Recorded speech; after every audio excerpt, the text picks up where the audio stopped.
Once upon a time. There was a time in my life when I felt invisible.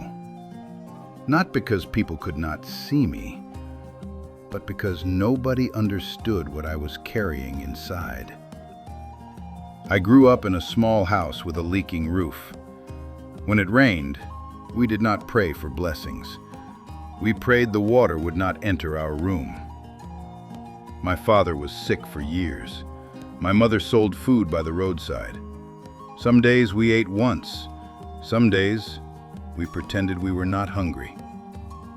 I went to school, but my body was in class. My mind was at home, thinking about bills, thinking about shame, thinking about why life was so unfair. Many teachers called me lazy. Some called me dull. But one man did not. His name was Mr. Thomas.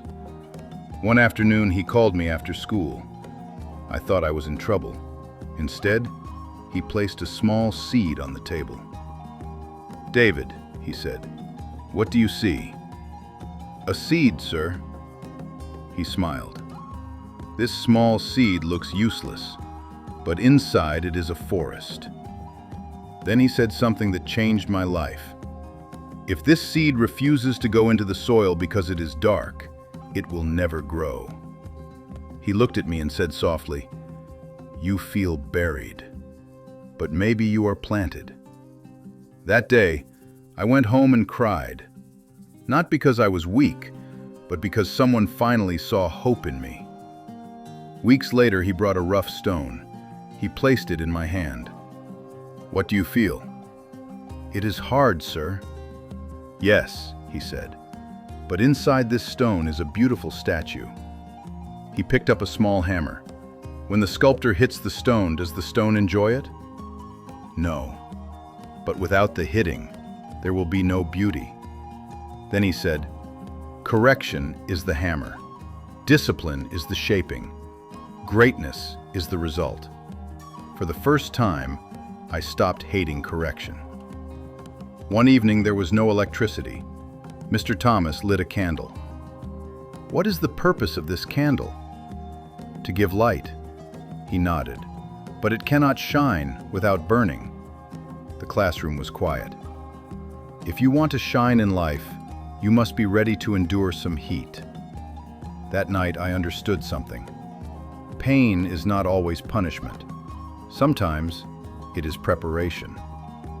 Another day, he stretched a rubber band. "What happens when I pull it?" "It stretches. And if I never stretch it, it stays small." He looked at me and said, "Pressure stretches your capacity. Don't break under pressure, grow under it." Then one day he placed a mirror in front of me. "What do you see?" "Myself." He said, "The person in this mirror will decide your future, not your poverty, not your background, not your problems. For you to grow, you must first correct yourself." That day, I stopped blaming life. Slowly, I began to change. I woke up earlier. I studied longer. When correction came, I listened. When life became hard, I remembered the seed. When discipline hurt, I remembered the stone. When pressure came, I remembered the rubber band.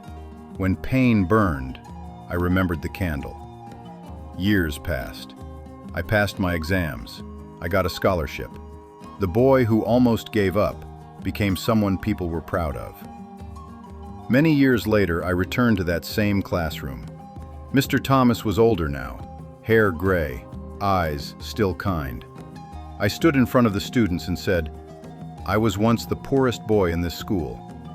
They were shocked. "I was once the boy who wanted to quit." Then I turned to him. "Sir, you did not just teach me lessons, you taught me life." He smiled and said gently, "No, David, I only showed you what was already inside you. If you feel buried like a seed, if you feel hit like a stone, if you feel stretched by pressure, if you feel burned by pain, don't give up. You are not being destroyed. You are being prepared. And sometimes, the person correcting you is the person protecting your future, if you love this story." Subscribe to my channel for inspiring story.